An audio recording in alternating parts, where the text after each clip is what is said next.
E vamos à inteligência de mercado. Nesta altura, estabelecemos uma ligação com a sala de mercados do BNI. É lá que estão os analistas de mercados, o Sidney Mussa e o Emerson Ubice. Boa noite aos dois. Boa noite, João Carlos. Boa noite, estimados telespectadores. Boa noite, João Carlos. Boa noite, estimados telespectadores. Vamos então começar pelo mercado cambial. Chamo por ti, Emerson. O metical continua numa tendência depreciativa face ao dólar. O que é que está por detrás desta tendência que estamos a ver com relação à nossa moeda? O metical continua numa tendência depreciativa face ao dólar. Isto é em parte sustentado pelo fato da procura pelo dólar, da demanda pelo dólar ser superior à oferta no nosso mercado. Como forma de reduzir este diferencial entre a procura e a oferta, o Banco Central tem estado a intervir no mercado cambial interbancário com um programa de venda de dólares de forma periódica para satisfazer parte desta excessiva demanda que pode-se observar no mercado. Mas, contudo, a depreciação do metical face ao dólar tem estado a ser reduzida, tem estado a reduzir. Se formos observar aquela que foi a variação do câmbio de finais de maio a princípios de junho e de junho até agora, podemos notar que a variação foi reduzindo ao longo deste tempo. Esta redução dá-se em parte ao fato do Banco Central estar a manter medidas restritivas que condicionam a redução da procura do dólar para a realização de importação de bens e serviços.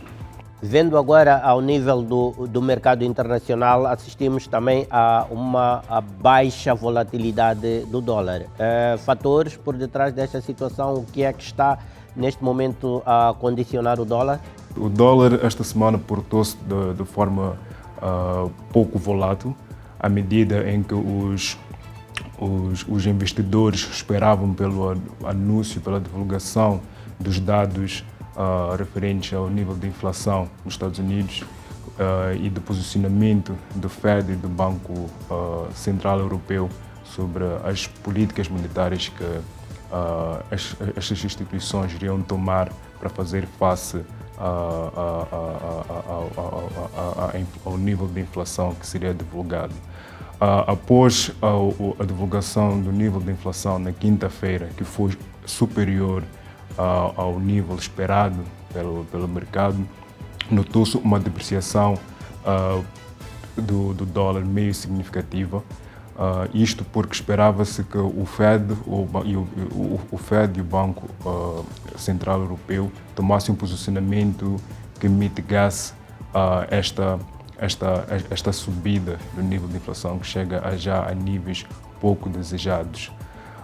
Outro fator também que chamou uma atenção, que despertou a minha atenção ao longo desta semana, foi a depreciação da libra esterlina face ao dólar.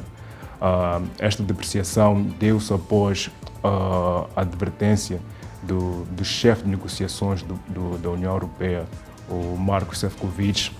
A advertência esta que deu ao Reino Unido da imposição de tarifas e cotas mais penosas naquele que seria o acordo de comércio entre os dois blocos, isto por falta de colaboração do Reino Unido estabelecer um comércio mutuamente favorável para os dois blocos, entre a União Europeia e a Irlanda do Norte.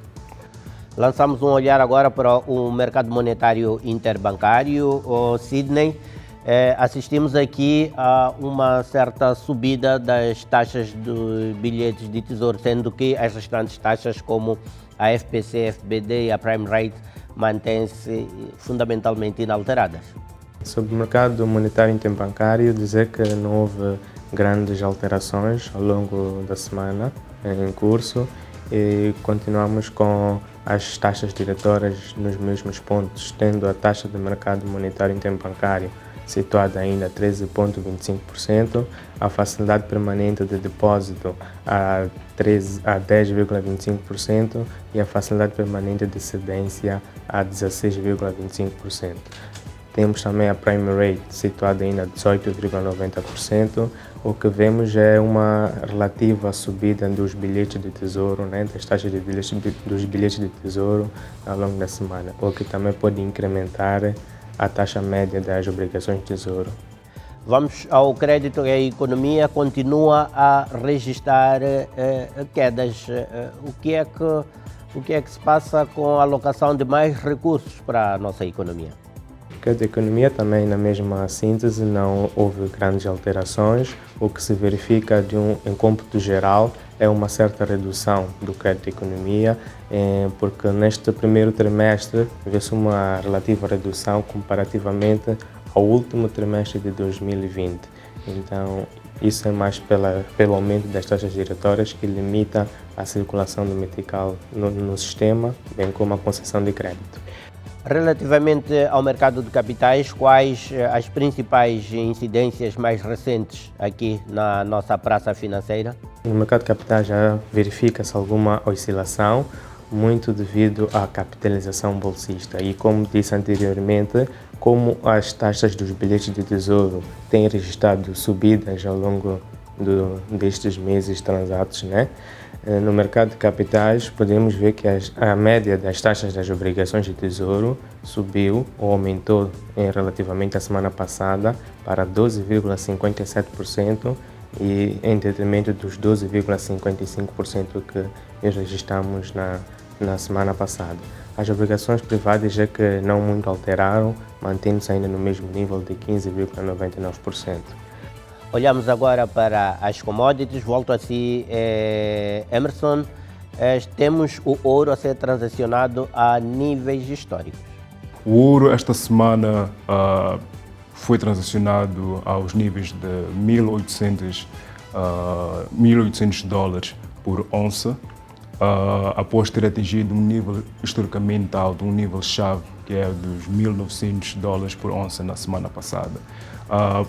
1.900 dólares é um preço-chave, porque é um nível que é considerado como resistência no ouro. Portanto, é um nível que dificilmente é extrapolado. A última vez que este nível foi atingido foi em 2011, após a Segunda-feira Negra, que foi um momento de crise.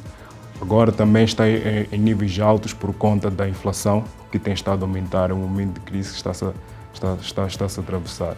O ouro é amplamente conhecido como proteção, como cobertura inflacionária. Isto porque o seu preço em dólares é variável, ou seja, o portador, o investidor, detentor deste metal é protegido, é coberto contra a queda do dólar. À medida que a inflação aumenta e corrói o valor do dólar, o preço, o custo da onça do ouro aumenta em relação ao dólar. Portanto, é natural estarmos a observar esta apreciação e espera-se que o ouro atinja níveis mais altos. Sim, temos a prata para análise e dizer que também registrou uma tendência mista ao longo da semana, com altos e baixos, e tendo entrado para o dia 9, por exemplo, ou 10, se preferirmos, em alta, comparativamente ao dia anterior, mas também são oscilações normais decorrentes do mercado e de uma situação diária que possa traduzir no aumento ou diminuição da cotação da prata. E também como o dólar tem estado a oscilar muito e numa tendência depreciativa no mercado internacional, pode ter traduzido nesses altos e baixos também na prata. Relativamente ao petróleo, uma das commodities que mais importamos, se não a que mais importamos mesmo, continua com uma tendência apreciativa. De facto, tem a ver com a melhoria que as economias têm estado a registrar. Um dos fatores que contribuiu para a continuação desta apreciação foi os anúncios mais recentes feitos pelo Dr. Anthony Fauci, que é o maior especialista em doenças infecciosas nos Estados Unidos, dizendo que as vacinas contra o Covid, AstraZeneca e Pfizer, são eficazes a combater a variante do Covid, variante Delta. Com grande parte dos Estados Unidos e dos países europeus a serem vacinados, espera-se que a demanda por petróleo aumente nas semanas vindouras, com a reabertura da atividade comercial, com a remoção das restrições nas viagens por vias aéreas, aumenta. O nível de produção também irá aumentar à medida que as pessoas tenham a capacidade de se locomover mais. Outro fator que também tem estado a sustentar esta apreciação do petróleo é o fato dos Estados Unidos ainda não ter tomado um posicionamento que visse remover as sanções impostas ao Irão na exportação do petróleo do Irão. O Irão tem a quarta maior reserva de petróleo e é o terceiro maior produtor de petróleo da OPEC. Portanto, estamos a falar de um gigante, de um produtor gigante, e com a remoção, com o impedimento da exportação de petróleo do Irão, os mercados ficam, de certa forma, asfixiados, sentem de forma significativa a falta do petróleo nos mercados, o que faz com que os especuladores, investidores prevejam uma subida do petróleo no mercado. Obrigado aos dois pela participação e até para a semana com novas incidências à volta da nossa inteligência semanal de mercados. Para si, aí em casa, momento também para aproveitar para um curto intervalo. Voltamos logo a seguir.